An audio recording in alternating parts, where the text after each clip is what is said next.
जय हिंद दोस्तों। आज मैं आपको बताने जा रहा हूँ क्रेडिट कार्ड के बारे में। क्रेडिट कार्ड के फ़ायदे कितने हैं और क्रेडिट कार्ड के नुकसान कितने हैं, सारे तथ्य को रखूँगा मैं। हालांकि इसमें सबसे ज़्यादा नुकसान ही है, फ़ायदे बहुत कम हैं, लेकिन फिर भी लोग लेते हैं। मैं आपको डरा नहीं रहा हूँ, मैं आपको ये नहीं बता रहा हूँ कि क्रेडिट कार्ड नहीं लेना चाहिए।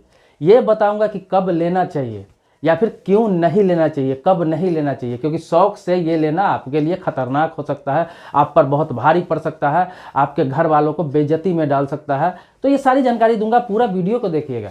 आप देखते होंगे कि आपको बैंक से कॉल आता है, बैंक से कभी कभी कॉल आता है और कहा जाता है कि आपको एक ऑफर मिला है जो क्रेडिट कार्ड का है। आपको क्रेडिट कार्ड दिया जा रहा है, वो इसलिए दिया जा रहा है कि सबसे बेहतरीन कस्टमर है, आपका लेन देन अच्छा है, ट्रांजैक्शन अच्छा है, इसीलिए आपके लिए ऑफर आया। कुछ कस्टमर को ऑफर आया जिसमें आप भी हैं और आप खुश हो जाते हैं। आप ये खुश हो जाते हैं कि भाई बैंक वाला तो फ़ोन करके ये बोला है कि मेरा ऑफर आया है, मेरे लिए स्पेशली आया है, इसलिए क्रेडिट कार्ड ले लेना चाहिए। आप अंदर से फूल जाते हैं, एक्साइटेड हो जाते हैं और जाके क्रेडिट कार्ड सीधा ले लेते हैं। लेकिन आपकी जानकारी के लिए बता दूं कि ऐसा कुछ भी नहीं होता है। जैसे आपके पास कॉल जाता है वैसे ही हजारों लोगों के पास कॉल जाता है, लाखों लोगों के पास कॉल जाता है और सभी को यही बात बताया जाता है। क्योंकि क्रेडिट कार्ड का जो डिपार्टमेंट होता है बैंक में, वो बिल्कुल अलग होता है। उसको बैंक से कुछ लेना देना नहीं होता है। वो एक जगह दिया गया होता है जहाँ क्रेडिट कार्ड डिपार्टमेंट के लोग बैठते हैं, वहाँ से कॉल करते हैं, लोग क्रेडिट कार्ड बेचते हैं, क्योंकि उसके पास टारगेट होता है। बैंक को इससे कोई मतलब नहीं है कि कौन क्रेडिट कार्ड आपको दे रहा है, कौन नहीं दे रहा है।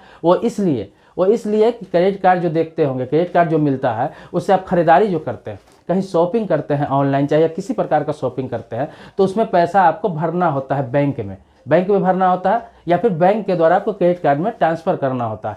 क्रेडिट कार्ड किसी बैंक से लिंक नहीं होता या फिर पार्टिकुलर किसी बैंक का नहीं होता है। आप देखते होंगे कि आपके किसी बैंक में अकाउंट है और किसी बैंक का क्रेडिट कार्ड दे दिया जाता है या फिर किसी कंपनी का क्रेडिट कार्ड दे दिया जाता है आपको। तो इसे टारगेट पूरा करने के लिए आपको कॉल किया जाता है, क्योंकि टारगेट होता है ज़्यादा से ज़्यादा क्रेडिट कार्ड बेचना है। ज़्यादा से ज़्यादा क्रेडिट कार्ड बिकेगा, ज़्यादा से ज़्यादा खरीदारी होगी। ज़्यादा से ज़्यादा खरीदारी करेंगे तो निश्चित तौर पर कुछ लोग फेल भी होंगे, कुछ लोग समय पर पैसा नहीं जमा कर पाएंगे और उसे इंटरेस्ट लेने में मजा आएगा और उसी इंटरेस्ट से कंपनी चलता है। जैसे कि मैं आपको बता दूं कि आप क्रेडिट कार्ड जब लेते हैं तो 50 दिन का आपके पास समय होता है। मतलब खरीदारी जो करते हैं, सभी बैंक का अलग अलग है और सभी कार्ड कंपनी का अलग अलग है। किसी में 1 महीने का है तो किसी में 50 दिन का समय मिलता है। तो क्रेडिट कार्ड से जो खरीदारी करते हैं तो 50 दिन का समय मिलता है। 50 दिन का मतलब ये नहीं होता है कि आप आज खरीदारी किए तो 50 दिन के बाद देना है पैसा या 50 दिन से पहले देना है। इसका मतलब ये नहीं हो। 50 दिन का मतलब कि जैसे कि आज आपने बिल भरा तो आज से टाइम स्टार्ट हो गया और आप 49वां दिन भी खरीदारी करते हैं तो फिर दूसरे दिन आपको पैसा भरना है। मतलब 50 दिन के बीच में जो भी खरीदारी करते हैं 50वां दिन आपको भरना है,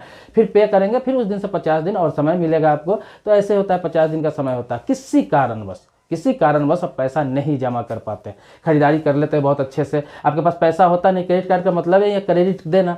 डेबिट कार्ड जैसे होता है एटीएम, तो आप जानते हैं अकाउंट में आपका पैसा रहेगा तो आप जाकर पैसा निकाल लेते हैं एटीएम से। लेकिन क्रेडिट कार्ड का क्या मसला है कि 50,000 का लिमिट है या 1 लाख का लिमिट है या 2 लाख का लिमिट है या 5 लाख का लिमिट है, जितना आपको लिमिट दिया जाता है उतना तक बगैर पैसे की आप धड़ाधड़ खरीदारी कर सकते हैं, बिना सोचे समझे खरीदारी कर सकते हैं। अभी आप देख रहे हैं दीपावली आ रहा है, न्यू ईयर आ रहा है, बहुत सारे त्यौहार आ रहे हैं, तो लोग जम के खरीदारी करेंगे। वो ये भी नहीं सोचेंगे कि पैसा देना भी है, तो ये सोचेंगे 50 दिन बाद देना है। 50 दिन बाद वो पैसा आएगा कहाँ से? अगर लाख रुपये की खरीदारी कर ली आप एक्साइटेड होकर, तो 50,000 रुपया 50 दिन में आएगा कहाँ से? आपकी जो सैलरी है, ऐसा तो नहीं कि 3 गुना 4 गुना कंपनी देने जा रही है, तो उसमें दिक्कत आ जाती है। समय पर आप जमा नहीं कर पाएंगे तो उसका इंटरेस्ट जो है, रेट ऑफ इंटरेस्ट ऐसा है कि आप सोच भी नहीं सकते हैं। चक्रवृद्धि ब्याज चलता है, इंटरेस्ट पे इंटरेस्ट, इंटरेस्ट पे इंटरेस्ट, ऐसा इंटरेस्ट चलता है जो इंटरेस्ट 30% से लेकर 40% तक भी हो सकता है। जो पेनल्टी का इंटरेस्ट होता है बहुत खतरनाक होता है, आप समय पर पैसा नहीं देते हैं।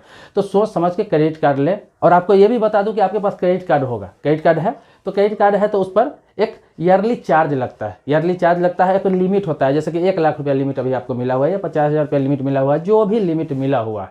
कभी कभी आपको कॉल आता है बैंक से, ये बताया जाता है कि आपका लिमिट अब बढ़ गया है, लिमिट बढ़ा ले, इसके लिए अप्लाई करें, या फिर ऑनलाइन अप्लाई करें, या फिर फ़ोन बैंकिंग पर जाए, या फिर इंटरनेट बैंकिंग पर जाए और वहाँ से लिमिट आप बढ़वा सकते हैं। तो आपकी जानकारी के लिए बता दूँ कि आपका जो लिमिट बढ़ता है, क्रेडिट कार्ड का जो लिमिट बढ़ता है, तो आपका ईयरली चार्ज भी बढ़ जाता है, जो आपको बताया नहीं जाता है। इस चीज़ की आप जानकारी ले लीजिए मुझसे कि जो आपका लिमिट बढ़ता है, जैसे 50,000 से 1 लाख रुपया तक लिमिट है और उससे बढ़ाकर आप 2 लाख रुपया कर रहे हैं, तो आपका ईयरली चार्ज अगर 500 रुपया लग रहा है कार्ड का, तो सीधा आपका 1000 हो जाता है, जो आपको बताया नहीं जाता है। बाद में आप पूछेंगे तो सीधा कहा जाएगा कि लिमिट बढ़ा है तो कार्ड का चार्ज भी बढ़ा है। कभी कभी ऐसा भी ऑफर आता है कि आपका सिल्वर कार्ड है क्रेडिट कार्ड, तो कभी कहा जाता है कि आप गोल्डन कर लीजिए इसे। प्लेटिनियम कर लीजिए, बहुत सारा का ऑफर दिया जाता है, लेकिन हर ऑफर का चार्ज आपसे लिया जाता है जो आपको बताया नहीं जाता है।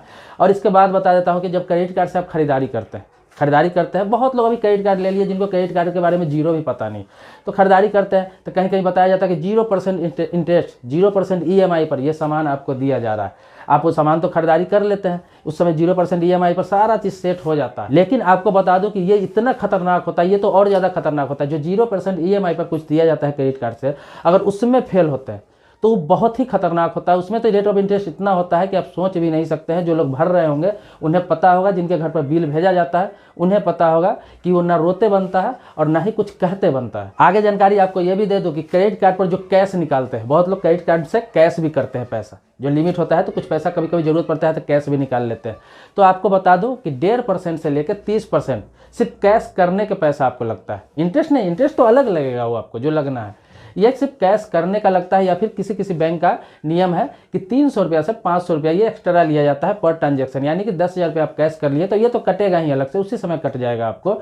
और इसके अलावा आपको जो बिल भरना है वो तो भरना ही है, उसके अलावा जो इंटरेस्ट होता है कैश पर वो भी बहुत ज़्यादा होता है, वो भी आपको 30 से 40%, 45% तक जा सकता है। आप क्रेडिट कार्ड पर खरीदारी करते हैं तो क्रेडिट कार्ड की तरफ से ऑफर भी दिया जाता है कि आपको पॉइंट मिलेगा, कुछ पॉइंट मिलेगा। आप ज़्यादा से ज़्यादा खरीदारी करेंगे ना तो ज़्यादा से ज़्यादा पॉइंट मिलेगा, उस पॉइंट को कैश करा सकते हैं, आता है ऑफर। लेकिन आपको बता दो कि आप इस चक्कर में, इस लालच में बहुत ज़्यादा खरीदारी कर लेते हैं, ऐसी चीज़ की खरीदारी कर लेते हैं जिस चीज़ की आवश्यकता भी नहीं है आपको, तो आप खरीदारी कर लेते हैं, उसके बदले पॉइंट मिलता है आपको। उस पॉइंट का एक एक्सपायरी डेट होता है, एक्सपायरी डेट होता है जो बैंक के द्वारा कभी नहीं बताया जाता है, क्रेडिट कार्ड के द्वारा कभी आपको नहीं बताया जाता है, उसके एग्जीक्यूटिव द्वारा। इसलिए नहीं बताया जाता है क्योंकि बता देगा तो आप फ़ायदा उठा लेंगे उसका, तो आपको बताया नहीं जाता है। और उसका रिडीम कैसे किया जाए, कैसे रिडीम किया जाए कभी नहीं बताया जाता है, और उसी में परे परे एक्सपायर हो जाता है। क्योंकि सब चीज़ तो आप जानते हैं, खरीदारी करना जान लेते हैं, कैश निकालना जान लेते हैं, लेकिन रिडीम कैसे करना है उस पॉइंट को ये कभी नहीं जान पाते। बैंक में भी जाएंगे तो आपको नहीं बताएगा। एक और खास बात बताता हूं कि आप जब क्रेडिट कार्ड लेते हैं तो उसमें जो ईमेल दिया रहता है, आपका अकाउंट में जो ईमेल दिया रहता है, उस मेल पर इतना मेल आपको आएगा, बहुत सारा मेल आएगा, ऑफर का मेल आएगा, खरीदारी करने के लिए मेल आएगा, बहुत सारा EMI 0% लिख लिख के बहुत सारा मेल आएगा। लेकिन कभी आप देखेंगे उतना सारा मेल में ये मेल कभी नहीं आएगा कि आपको ये पैसा भरना है, बिल भरना है, या फिर इतना बिल हो गया हुआ है, या फिर इस समय पर नहीं भरेंगे तो इतना इंटरेस्ट लग जाएगा, ये नुकसान होगा आपको।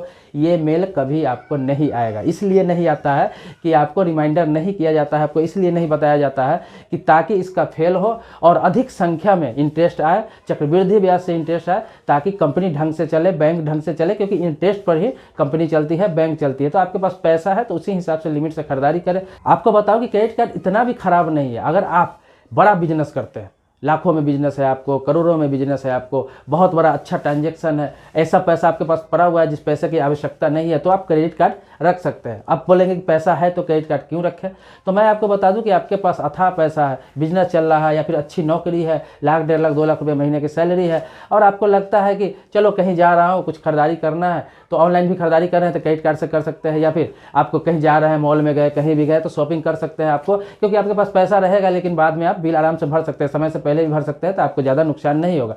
तो ये उन लोगों के लिए है जिनका इनकम अच्छा है, अर्न अच्छा है, व्यवसाय अच्छा है, बिजनेस अच्छा है। लेकिन अभी हाल ही में नॉर्मल लोग जो ले रहे हैं, जिसका सैलरी 10,000, 15,000, 20,000 रुपया सैलरी है, पता चलता है कि सैलरी आने से पहले सैलरी से ज़्यादा वो खरीदारी कर चुके होते हैं। मोबाइल नया होता है, फिर भी मन में आता है कि चलो क्रेडिट कार्ड है, ले लेते हैं, दूसरे मोबाइल खरीद लेते हैं, बाइक खरीद लेते हैं बिना वजह के, कार खरीद लेते हैं, मतलब कुछ भी खरीद लेते हैं, जूता है फिर भी जूता खरीद लिए, कपड़ा है फिर भी कपड़ा खरीद लिए। ऐसा आता रहता है मन में। क्रेडिट कार्ड में तो लगता है कि पैसा तो 50 दिन के बाद देना है। इसी चक्कर में होता है क्या है कि कभी कभी पैसा आप समय पर नहीं दे पाते हैं और बहुत ज़्यादा पैसा हो जाता है, आपके घर पर बिल भेज दिया जाता है, आपको टॉर्चर किया जाता है फ़ोन करके, यहाँ तक जिस कंपनी में काम करते हैं वहाँ पर आपका, वहाँ तक लोग पहुँच के आपको टॉर्चर करेंगे बिल के लिए। क्रेडिट कार्ड का जो बिल वसूलने का तरीका है वो बहुत ही गलत तरीका है। वो आपके घर पर भी जा सकते हैं, आपके कंपनी में भी जा सकते हैं, आपको टॉर्चर करेंगे, फ़ोन करेंगे, आपको दोस्तों को फ़ोन करेंगे, आपके गारंटर रहेगा उनको फ़ोन करेंगे, सबको परेशान करके रख देते हैं अगर समय पर आप पैसा नहीं देते। क्रेडिट कार्ड तो होता ही है लोगों को बर्बाद करने के लिए, लोगों को मालूम नहीं। क्रेडिट कार्ड बहुत बड़ा कर्ज है, ये एक ऐसा कर्ज है जिससे निकलना बहुत ही मुश्किल है। एक बार जाल में फंस गए तो आप फंसते चले जाएंगे। क्रेडिट कार्ड वालों को सबसे बड़ा हरमपाना ये है कि आपको टर्म कंडीशन कभी नहीं बताया जाता है। टर्म कंडीशन का, इसका टर्म कंडीशन इतना खतरनाक है कि सही से पढ़ के आपको बता दे, कार्ड देने से पहले आपको समझा दे, तो आप कभी क्रेडिट कार्ड नहीं लेंगे। तो क्रेडिट कार्ड के चक्कर में ज़्यादा नहीं पड़े। अगर आपका कम इनकम है, आप मिडिल क्लास फैमिली से है, तो इस चक्कर में नहीं पड़े। रही फायदे की बात, आपने बोला है कि फायदे क्या है ये भी बताएं, तो फायदा वही है, फायदा इसका कुछ है ही नहीं, कुछ फायदा नहीं है, कर्ज है। कर्ज है आप मजबूरी में लेते हैं, शौक से लेते हैं या किसी प्रकार से लेते हैं, लोगों को दिखाने के लिए कुछ लेते हैं, दोस्तों को चिढ़ाने के लिए कुछ खरीदते हैं, इससे बाद में जब आप पर कर्ज पड़ता है तो आपको देना है, आपको समझना है, आपको बेइज्जती होना है। अब मैं उन लोगों के लिए बताता हूँ जिनके पास क्रेडिट कार्ड है, परेशान है, तंग है और उसे जब बंद कराना चाहते हैं। बहुत लोग बंद करा भी रहे हैं, बहुत लोग कराना चाहते हैं। तो आपको कुछ नहीं करना है, आपको बैंक जाना है और वहाँ पे एक आवेदन देके आप क्रेडिट कार्ड को बंद करा सकते हैं। अगर आपके पास है, आप उससे परेशान है, सोच रहे हैं कि इसे बंद कराना है, कैसे रखूँ, तो आप बैंक में जाके, जिस बैंक से आपका क्रेडिट कार्ड मिला हुआ है, इशू हुआ है, वहाँ पर जाके आप आवेदन देके उस क्रेडिट कार्ड को उस डिपार्टमेंट में जाके बंद करवा सकते हैं। अब आपको बताया था कि बहुत लोग सीधे बंद करवा देते हैं। अब वो बताता नहीं यहाँ पर कि यहाँ पर बिल कितना गिरा हुआ है। मान लीजिए कि आपके पास 2000 रुपये बिल पर गिरा हुआ है या 500 रुपया गिरा हुआ है, आप क्रेडिट कार्ड बंद करवाने गए, वो बंद कर दिए, बंद कर देते हैं, बंद कर देते हैं। 5 साल बाद, 10 साल बाद जो पैसा लाखों में जब हो जाएगा इंटरेस्ट लेकर, तब वो आपके पास बिल भेज देंगे कि आपका 1 लाख रुपये यहाँ पे ड्यूज है। आप कहेंगे कब, मैंने तो बंद करा दिया था। तो बाद में बिल में पता चलेगा कि ये 2000 रुपया था, जो अब इंटरेस्ट लेकर आपको 1 लाख रुपया हो गया हुआ है, जो 5 साल का इंटरेस्ट है। उस समय आप बर्बाद हो जाएंगे, आपको कुछ कहते हुए नहीं बनेगा, ये आपकी गलती होगी। तो आपको जानकारी दे रहा हूँ कि आप बंद कराने जब जाते हैं, क्रेडिट कार्ड जो बंद कराने जाते हैं, तो बंद करा दे, आवेदन देकर बंद करा दे। बंद जब हो जाए तो आप कल होके, परसों होके, 2 दिन बाद फिर जाकर संपर्क करें उनसे और बोले कि मुझे एनओसी दे दीजिए, NOC, no objection certificate. Credit card बंद होता है तो एनओसी भी लेना पड़ता है। ये बात बहुत लोगों को मालूम नहीं है, बैंक भी नहीं बताता। तो अगर आप पर 10 रुपया भी ड्यूज है, 10 रुपया भी ड्यूज है, जो खतरनाक हो सकता है आपके लिए भविष्य में, वो 10 रुपया 10,000 का बिल भी हो सकता है इंटरेस्ट लेकर आज से 5 साल बाद। बैंक बताएगा नहीं, 5 साल बाद बिल भेज देगा। इससे बेहतर है कि उस समय पता करके, अगर 10 रुपया होगा तो अब जमा करके नो ऑब्जेक्शन सर्टिफिकेट, जिसे एनओसी कहते हैं, तो एनओसी बैंक से ले ले। जब एनओसी सर्टिफिकेट आपके पास आ गया, इससे ये साबित होता है कि मेरे पास कोई ड्यूज नहीं क्रेडिट कार्ड का, मुझे एनओसी मिल गया। उसके बाद आप पर कोई आँच नहीं आएगी, कोई दिक्कत नहीं होगा भविष्य में। लेकिन बहुत लोग एनओसी नहीं लेते हैं, सीधा जाते हैं, आवेदन देते हैं, क्रेडिट कार्ड बंद करा लेते हैं। उन्हें पता भी नहीं होता है कि उस पर थोड़ा बहुत पेनल्टी के पैसा या फिर पहले से कुछ गिरा हुआ होगा, कहीं 50, 100, 200, 500, 10,000, 20,000 जो भी गिरा हो, तो वो तो गिरा रहता है, वो आपको बताएंगे नहीं, क्लोज कर देंगे और इंटरेस्ट आपको चलता रहेगा। तो ये खास बात बता रहा हूँ कि एनओसी जरूर ले ले। अगर जानकारी नहीं है तो मैं आपको जानकारी दे रहा हूँ कि क्रेडिट कार्ड बंद करे तो 1-2 दिन बाद जाके एनओसी ले ले, लिखित में ले ले, कुछ भी ले ले, एक रिपोर्ट ले ले वहाँ से, लेकिन ले जरूर ले। दोस्तों, जहाँ तक संभव हुआ मैं क्रेडिट कार्ड के बारे में जानकारी दिया हूँ आपको, लेकिन और भी जानकारी चाहिए जो छूट गया हो, जो नहीं बता पाया हो या फिर मुझे याद नहीं रहा हो, तो आप सवाल कर सकते हैं। मेरे कमेंट बॉक्स में सवाल करेंगे, मैं उस पर जवाब दूंगा। या फिर जवाब नहीं दे पाया, कोई सवाल बड़ा है, तो मैं उस टॉपिक पर वीडियो जरूर बनाऊंगा। आप ये ध्यान रखें, हमेशा ध्यान रखें, कमेंट में सारा पढ़ता हूँ, जवाब नहीं दे पाता हूँ किसी कारणवश, बहुत ज़्यादा कमेंट हो जाता है या फिर बहुत ज़्यादा ऐसे कमेंट आ जाते हैं जो एक तरह के होते हैं, तो सबका जवाब देना संभव नहीं होता है। तो आप सवाल जरूर करें। अगर जिसका जवाब देना संभव नहीं हो पाता है तो आप याद इस चीज़ की जरूर रखें कि मैं उस टॉपिक पर वीडियो जरूर डालूंगा, चाहे थोड़ा लेट हो, लेकिन आपको जवाब वीडियो के माध्यम से मिलेगा, ताकि आपके साथ साथ बहुत सारे लोगों को फायदा मिले।